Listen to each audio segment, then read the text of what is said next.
سورة التین. بسم الله. سوره تین از نامهای او سوره تین است، توقیفی است. جهت نامگذاری این سوره چون شروع شدن این سوره بر قسم الله سبحانه و تعالی به تین، بر انجیر و زیتون است و همچنین سوره التین و زیتون گفته می شود اجتهادی است چون بر این کلمه ها آغاز شده است و این سوره مبارکه سوره تین از 7 آیات عبارت است.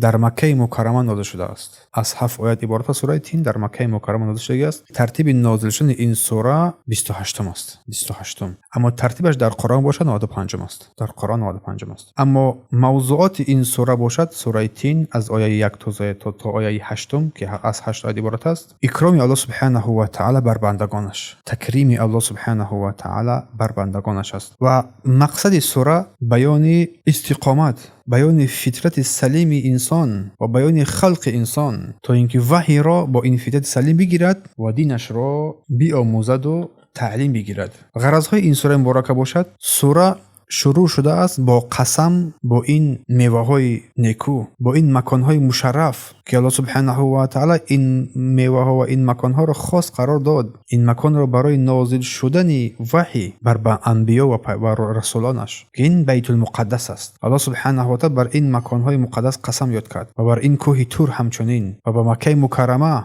و الله سبحانه و تعالی قسم یاد کرد در این سوره اینکه بنده را اکرام نمود و انسان را در بهترین صورت آفرید و به نیکوترین شکل اون را پدید آورد.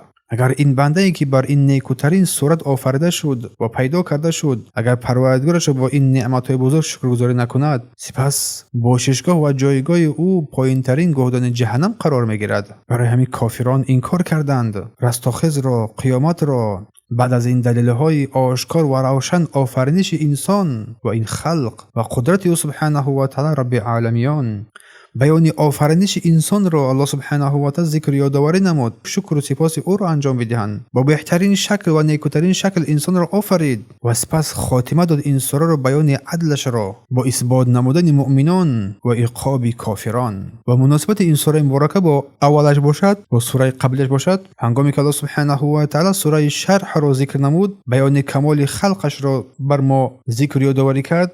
هنگامی که انسان را کامل آفرید ذکر نمود در این سوره تین آن نوعی که آفرید از بهترین مخلوقاتش رسول الله صلی الله علیه و سلم که یک نوعی از انسان است اما از کاملترین انسان هاست. اصولش بزرگ است، شهرش بهترین شهر است که مکه است. مناسبت اول این سوره بر آخرش باشد الله سبحانه و تعالی این سوره را با قسم خوردن با بعضی از نباتات، بعضی از مکانهای مقدس و بیان اکرام الله سبحانه و تعالی بر خلقش، بر انسان که را در بهترین صورت آفرید که انسان علاوه بر این نیکویی ها خود را به دار هلاکت، به دار ضلالت میرساند، شریعت را مخالفت نماید. برای همین الله سبحانه و تعالی این سوره را خاتمه بخشید با ذکر بیان عدلش و انصافش و اثبات نیکومندی مؤمنان و عقاب کافران. برای همین در آخر گفت الیس الله باحکم الحاکمین، آیا الله سبحانه و تعالی احکم الحاکمین است؟ رسول الله این سوره را در نماز عشا می‌خواندند. عمر ابن خطاب رضی الله عنه این سوره را خواندند در نماز فجر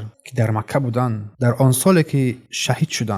در اینجا لفظ تین و زیتون ذکر شده است. انجیر و زیتون و احکم الحاکمین در این سوره هم ذکر شده است و سوره حد هم ذکر شده است. برای همین الله سبحانه و تعالی هنگامی که این نعمت‌های بزرگ را آفرینش انسان را و این نعمت‌هایی که برای انسان عطا کرد آن را برای ما گوش زد نمود و آن کسانی که سرپیچی و سرکش می‌نمایند ثم فرمود که ثم رددناه اسفل السافلین، بعد آن سرپیچی و سرکشی که قبل از آن بیان آفرینش انسان و زیبا و نیکویش انسان و این نعمت را آفرید سپس او را بر پایین‌ترین گودان جهنم هم وارد می‌کنیم. اشاره به سوی حال کافر در روز قیامت که بر قبیح‌ترین صورت تبدیل می‌یابد بعد آن که بهترین صورت را الله برای او عطا فرمود، بهترین شکل را به خاطر شکر و سپاسگزاری نکردن پروردگارش او را با بدترین انسان در آن روز قرار می‌دهیم و بدترین عذاب را برای او هم روا می‌بینیم. و در آخر فرمود الیس الله باحکم الحاکمین، آیا پروردگار احکم الحاکمین نیست؟ آیا الله سبحانه و تعالی حکم کننده ترین حاکمان نیست؟ در هر چه که آفریده است؟ بله البته که هست. در این آیه کریمه مضمون این سوره را ذکر می‌نماید.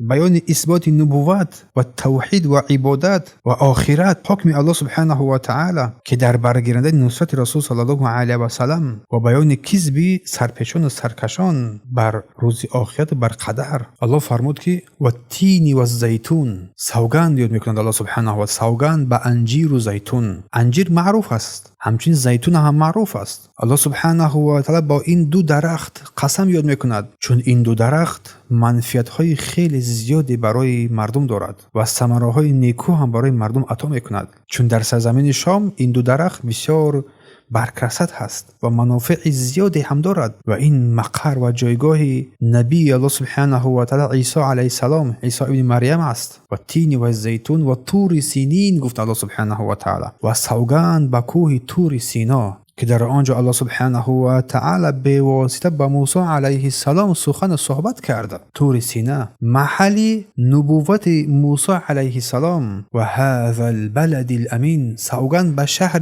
امین از همه خوفها که آن مکه مکرمه است. مکه مکرمه محل نبوت رسول صلی الله علیه و سلم. الله سبحانه و تعالی با این موضوعهای مقدس قسم یاد میکند که این مکانها را اختیار کرد و در این مکانها بهترین نبوتها را در آنجا مشرف کرده. و سپس فرمود که لقد خلقنا الانسان فی احسن تقویم، که ما آدمی را به تحقیق به نیکوترین صورت بیافریدیم. به نیکوترین صورت ما آدمی را آفریدیم. نیکوترین صورت، اعضای مناسب، قامت مناسب، در آنچه که از ظاهرش هست هیچ چیز را گم نکرده است و همچنین آنچه که در باطنش است. این نعمت هایی که الله عطا کرده است ضرور است که انسان شکر و سپاس پروردگارش را به جا بیارد، در حالی که بیشتری از مردم منحرف و روی گردان هستند از این شکر و سپاس پروردگارشان. مشغول هستند با هوا و هوس، با بازی ها و کاروبار مشغولات های دنیایی. برای نفس های خود راضی گشتند بر این چیزهایی که برای این دنیا دارای آنها فایده منفعت نمیبخشد. بر این اخلاق رذیله برای خود راضی گشتند. برای همین الله سبحانه و تعالی آنها را به اسفل سافلین، پایین‌ترین گهدان جهنم قرار می‌دهد. پایین‌ترین گهدان جهنم یک موضع گناهکاران و سرپیچان و سرکشان است که از پروردگار خود روی گردان شدن، مگر آن کسی که الله سبحانه و تعالی بر او منت گذاشت این ایمان را و عمل صالح را و اخلاق نیکو را. ثم رددناه اسفل سافلین، آنگاه او را به سوی دوزخ گردانیدیم. اگر از اطاعت پروردگارش و از پیروی رسولش سرپیچی و روی گردان است. شاید بعضی از مردم پروردگار را اطاعت نمایند ولیکن پیامبر را آنگونه کس اطاعت نمیکنند، در حالی که اطاعت پروردگار بدون اطاعت رسولش اطاعت شمرده نمیشود. ولقد خلقنا الانسان فی احسن تقویم، ما انسان در بهترین نیکوترین حال آفریدیم. بعد سرپیچی و سرکشیش او را به سوی دوزخ و پایین‌ترین گهدان جهنم قرار دادیم. سبب اساسی نافرمانی پروردگار و رسولش دو چیز. برای همین در این دنیا تنها تو را دو چیز فایده میرساند. فلانگو فلانگو فلانگو دیگر برای تو فایده نمیدهد. تنها اطاعت پروردگار و رسولش. هر کی این را درک کرد و نجات و کامیابی و سعادتمندی را پیشه کرد. هر کی از این دو سرپیچی و سرکشی کرد، ثم رددناه اسفل سافلین، او را پایین‌ترین گودان جهنم قرار میدهیم، قرار میگیرد. الا الذين آمنوا وعملوا الصالحات، مگر آنکه ایمان آوردند، بر الله و رسولش پایبندی کردند و عملهای شایسته نیکو انجام دادند. بهترین عملهای شایسته و نیکو این پایبندی بر کتاب، عمل کرد بر کتاب و سنت است. خوبترین خوبی هاست. الا الذين آمنوا وعملوا الصالحات فلهم اجر غیر ممنون، پس برای آنان پاداشی بی پایان و بزرگ است. فلهم، برای آن چی که ایمان بر الله آوردن، قرآن را دستور عمل حیات خود قرار دادن و از سنت پیامبر پیروی کردند با فهم سلف امت صحابگان کرام، فلهم اجر غیر ممنون، برای این پیرویشان برای آنها منزلت‌های عالی است. فلهم، برای آنها منزلت‌های عالی است. اجرهای نیکو، غیر ممنون، پاداشی بی پایان است. پاداشی که اصلا دیگر قطع شونده نیست، کم شونده نیست، بلکه لذت‌های فراوان است، خرسندی‌های بی پایان است و نعمت‌های برکست و برزیاد است. ابدی این نعمت‌ها باقی میماند، دیگر از بین نمی‌رود، نه مثل این نعمت‌های دنیا. نعمت‌هایی که دیگر هرگز از بین نمی‌رود، خوردنش دیگر دائمی است.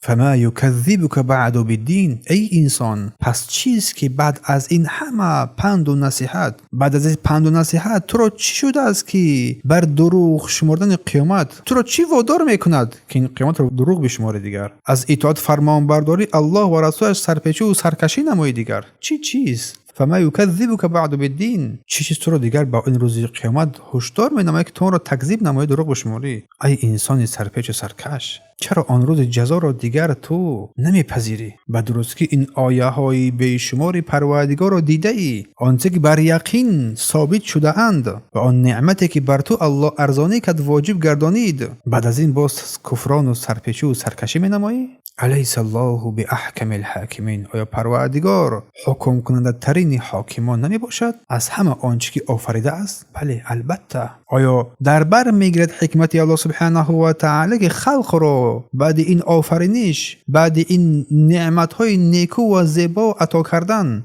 آنها را دیگر همین گونه بگذارد، آنها را ترک نماید، با آنها چیزی امر نکند و از آنها را از من نکند و بر آن اعمالی که در این دنیا انجام دادن از نیکی و بدی آنها را حساب و کتاب نکند که انسان را در مرحله های گوناگون آفرید، سپس برای آنها نعمت های خیر و نیکویی زیادی را عطا کرد، آنها را تربیت کرد بر نیکوترین حال و البته که باید بندگان شکر و سپاس ستایش او را انجام بدهند و فرمان برداری الله و رسولش را نمایند و عاقبت باششگاه نیکویی را الله برای آنها عطا نماید. اما سرپیچان ثم رددناه اسفل سافلین میشوند، بر پایینترین گودان جهنم قرار میگیرند میشوند. این بود تفسیر و بیان سوره تین.